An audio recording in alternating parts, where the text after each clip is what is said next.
Nos vamos a otra conversación muy interesante, en este caso con Claudio Hetz, quien es director del Instituto Milenio de Neurociencia Biomédica, el BNI, que ya comentábamos en la entrevista anterior. ¿Cómo está, Claudio? Muchísimas gracias por este contacto. Muy bien, gracias por la invitación.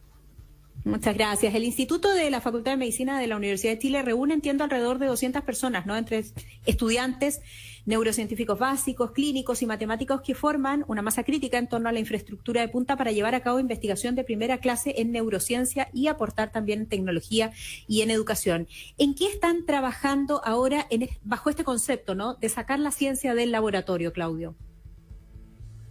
Bueno, en este momento estamos desarrollando múltiples iniciativas, porque nuestro instituto está conformado por diversos laboratorios que se enfocan en distintas áreas de la neurociencia. Tenemos grupos que estudian aspectos muy fundamentales de cómo funciona el cerebro, cómo percibimos el mundo. Otros tratan de aplicar esto a patologías, por ejemplo, como nosotros, a patologías como el Huntington, el Alzheimer, el Parkinson. Y el abanico de estudios es bastante amplio, porque BNI no está realmente enfocado en un área específica de la neurociencia. Nos interesa analizar la complejidad del sistema nervioso en múltiples dimensiones. Perfecto. Es Claudio, reconocido ingeniero en biotecnología celular y por esta línea investigativa, ¿no? Han llegado a concluir, Claudio, entiendo que es posible que en un futuro, por ejemplo, podamos acceder como seres humanos a tratamientos que nos permitan envejecer sin enfermar. ¿Cómo eso sería posible? ¿Qué nos dice la ciencia, la investigación hasta ahora? Claro, esto es un concepto nuevo que emergió hace un par de años, que está basado en una nueva disciplina que es la gerociencia. Básicamente la gerociencia lo que busca es entender cómo la biología que está detrás del envejecimiento, porque el proceso del envejecimiento es un proceso que está controlado genéticamente por nuestro cuerpo, cómo esto se asocia a la aparición de enfermedades relacionadas con la vejez, y que son la mayoría de las enfermedades crónicas. Entonces lo que se piensa en este momento que probablemente en el futuro cercano va a haber un cambio en el paradigma de la medicina, porque en este momento lo que hacemos es tratar enfermos. Entonces tú cuando ya sufres un daño en tu cuerpo vas a ver al doctor y en general, pensando en el ámbito que nos compete, enfermedades cerebrales, en general ya es tarde, el daño ya ha avanzado bastante.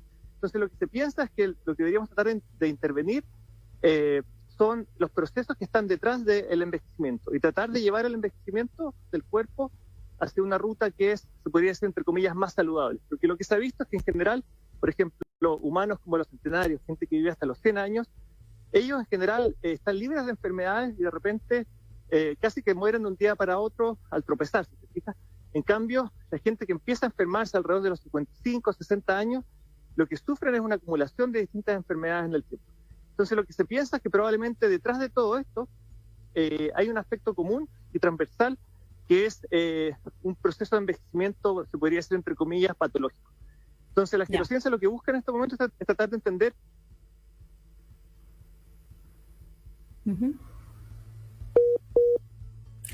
Se nos cortó ahí la comunicación con Claudio Hetz, quien nos estaba explicando el concepto que podríamos denominar como ganarle a la muerte, ¿no? Como ir desarrollando distintas técnicas en la ciencia para ir avanzando en esa línea y evitar este envejecimiento, o envejecer sin enfermar, tal como lo explicaba. Claudio, ¿estás en línea con nosotros? Claro, sí, estoy en línea. Yo creo que el concepto es un poco diferente. No es ganarle a la muerte, es ganarle a la mala vejez. Porque lo que busca el campo es como prolongar tu expectativa de salud, no es tu expectativa de vida. Probablemente si mejora tu calidad de vida vas a tener una probabilidad de vivir mucho más.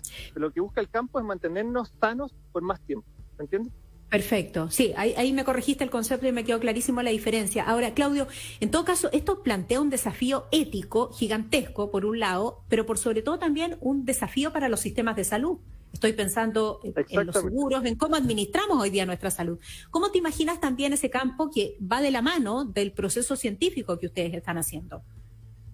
No, es una muy buena pregunta. Y es un proceso que en este momento se está viviendo en Estados Unidos, porque el año pasado ya comenzaron los primeros ensayos clínicos para probar en personas normales drogas que cambian el curso del envejecimiento. De alguna forma que ataquen estos pilares fundamentales, pilares biológicos que están detrás del proceso natural de envejecimiento. Y el asunto ahí, claro, por ejemplo, un ESAPRE. ¿Cómo tú le pides a un ESAPRE que te financie un medicamento que lo que busca es que no te enfermes?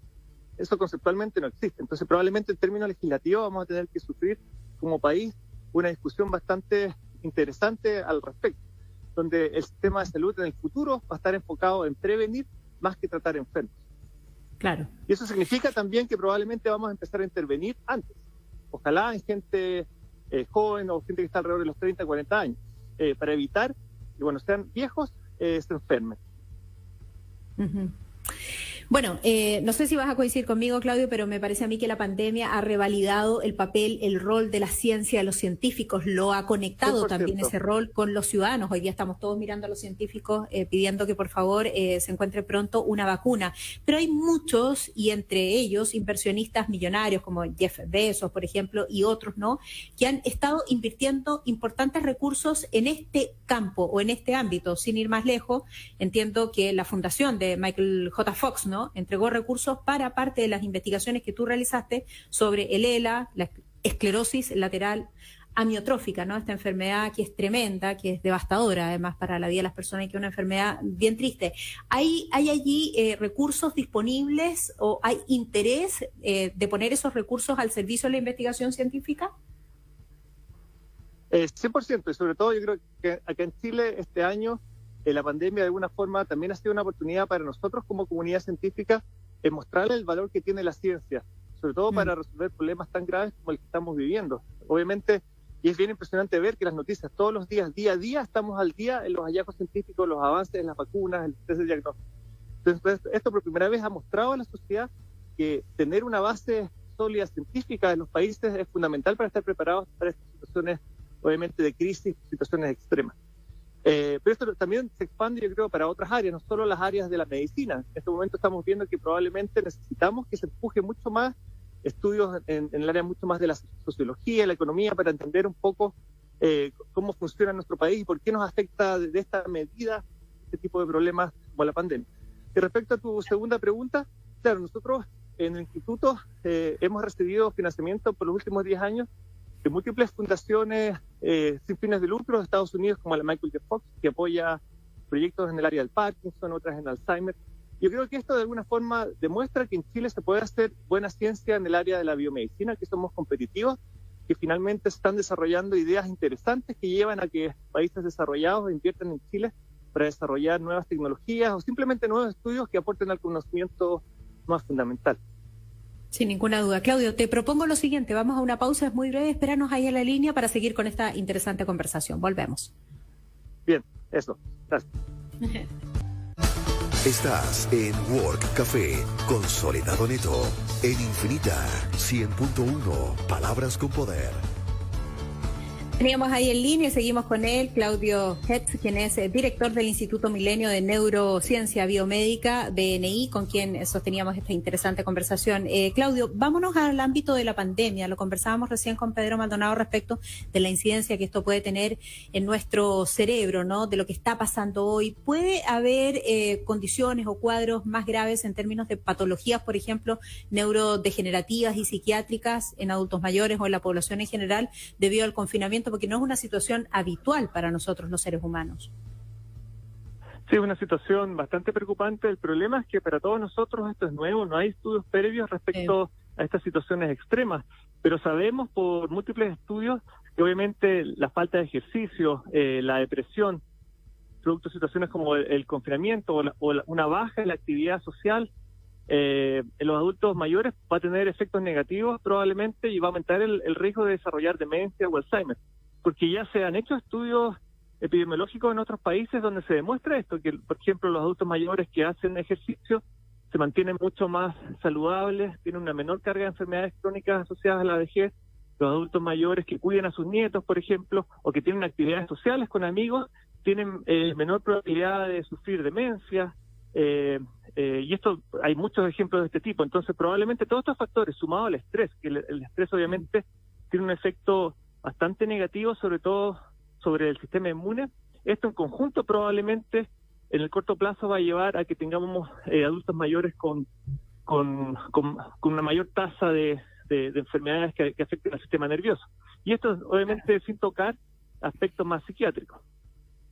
Sin duda, por eso nosotros festejábamos y celebrábamos además esta información conocida hoy día respecto de que ya es posible para los adultos mayores salir de este confinamiento obligatorio, al menos durante algunas veces a la semana y durante una hora también. Además, Claro, en un tema que hay que importante. atender y un factor que hay que atender, Claudio, que es la tasa de longevidad de las más altas de América Latina, ¿no?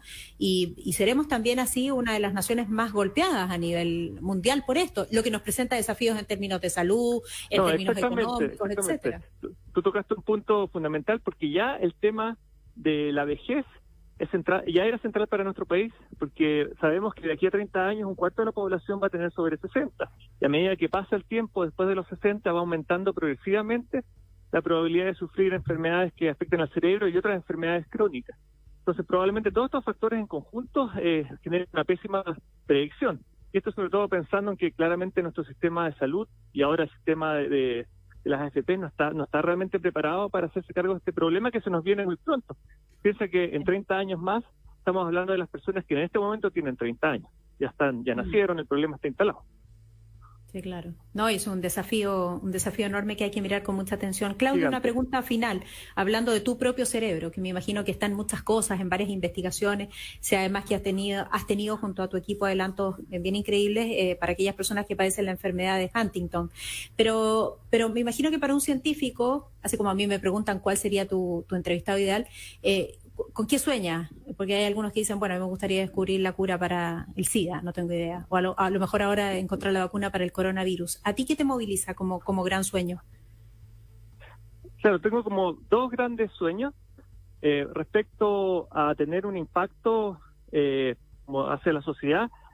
Nosotros queremos generar una posible cura paralela, estamos trabajando en eso, llevamos más de 10 años desarrollando una terapia génica que probablemente en el corto plazo va a llegar a la clínica en Europa. Estamos trabajando en eso, tenemos mucha esperanza en esa tecnología, pero en términos más básicos y fundamentales, a mí me interesa entender cómo las células del cerebro se adaptan frente a condiciones de estrés que dañan su funcionamiento, que dañan los equilibrios internos. Y en eso hemos estado trabajando, identificando sensores que detectan estos problemas, cómo las células de alguna forma reparan estos daños y por qué esto se pierde durante el envejecimiento. Entonces nosotros tenemos la esperanza de que al entender el por qué sucede, vamos a poder de alguna forma intervenirlo y mejorar y aumentar la expectativa de salud de las personas. Uh-huh. Increíble, que se cumplan esos sueños. Los dos que mencionaste. Claudio Hetz, interesantísima conversación. Gracias por estos minutos con nosotros aquí en World Café Santander. Muchas gracias por la invitación, Soledad. Que estén muy bien. Opinión, historias y emprendimiento. Es Work Café con Soledad Neto por Infinita 100.1. Palabras con poder.